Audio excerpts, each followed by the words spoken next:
اور بے وقت طوفانوں کا آنا اور مختلف قسم کی جانی و مالی نقصان ہو جانا کلائمیٹ کا حصہ ہے، اور کلائمیٹ وجہ ہے ایئر پالوشن کی۔ تو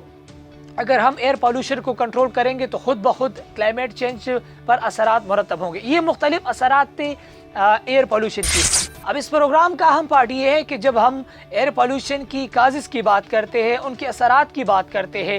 تو اس کے ایئر پالوشن کی طریقہ کار کیا ہوگا، کس طریقے سے ہم ایئر پالوشن کو کنٹرول کر سکتے ہیں، یعنی ان کے پاسبل سلیوشن کیا ہے۔ ان میں سے سب سے پہلے نمبر پر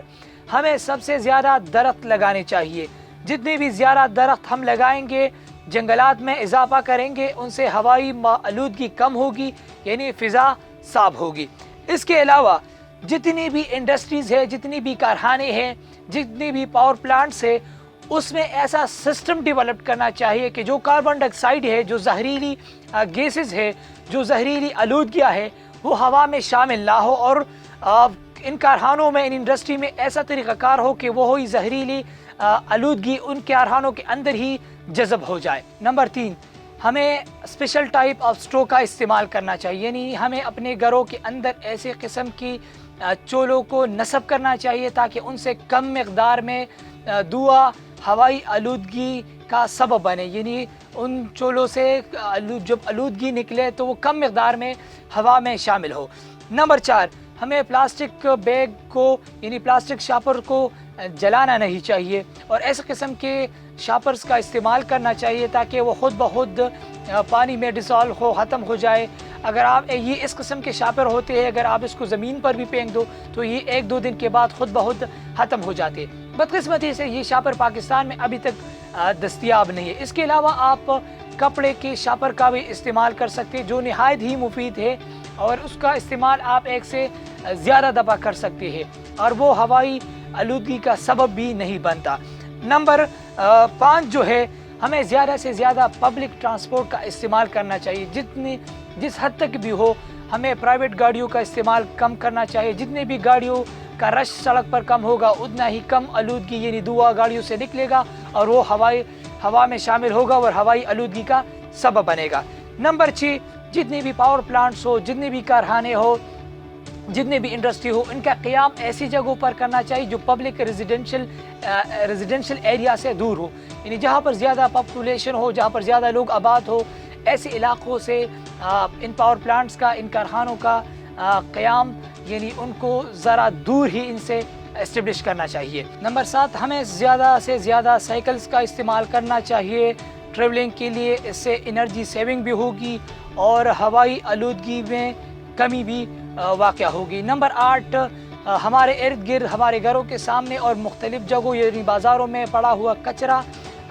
اور گندگی، اس کو جلانے کے بجائے چاہیے کہ ہم اس کو زمین کے اندر ہی دفنا دیں، یعنی اس کے لیے دور دراز علاقوں میں گڑھا کود کر اس کچرے کو اس گڑھے میں ہی ڈال دے اور اس کے اوپر مٹی ڈال دے تاکہ یہ خود بخود ختم ہو جائے، بجائے اس کے اگر ہم اس کو جلا دیں گے تو یہ ان سے نکلا ہوا دھواں فضا میں شامل ہوگا اور ہوائی آلودگی کا سبب بنے گا۔ Last but not the least, جو آخری پوائنٹ ہے وہ ہے انوائرمنٹل ایجوکیشن۔ اگر ہم اپنے نوجوانوں کو، اپنے بچوں کو اور اپنے عام شہریوں کو انوائرمنٹل ایجوکیشن دے دے، ان کو ماحول کے بارے میں بتا دے، یعنی فضائی آلودگی کے بارے میں ان کو آگاہ کرے کہ فضائی آلودگی کے